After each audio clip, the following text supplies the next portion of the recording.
लक्ष्मण हाके यांच्या मागण्यांच्या संदर्भात आज सरकारसोबत चर्चा केली जाणार आहे आणि यामध्ये आता मार्ग काढण्याचा प्रयत्न सुद्धा शिष्टमंडळ आणि सरकार करणार आहे। लक्ष्मण हाके यांचं शिष्टमंडळ मुंबईकडे सध्या रवाना झाल्याची माहिती समोर येते।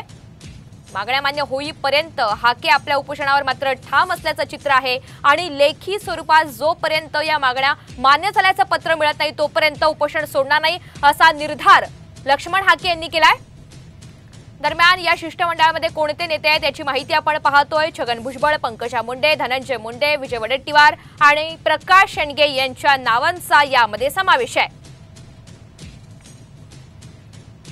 अधिकची माहिती माधव सावरगावे आपल्याला देतात। माधव, शिष्टमंडळ मुंबईकडे रवाना झालं, अधिकचे काय अपडेट?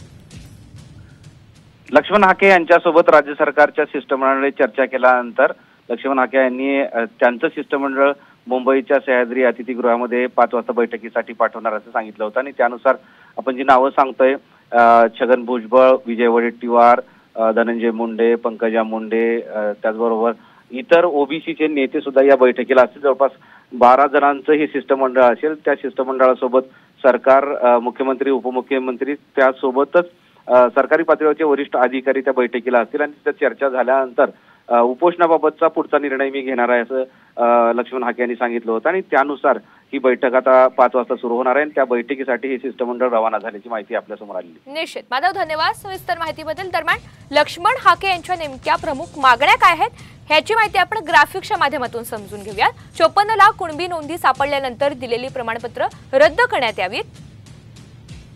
ओबीसी आरक्षणाला धक्का लागणार नाही असं लेखी स्वरूपात लिहून द्यावं।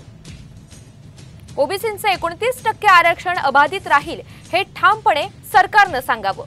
ओबीसी आणि सगळे सोयऱ्यांबाबत राज्य सरकारनं आपली भूमिका स्पष्ट करावी।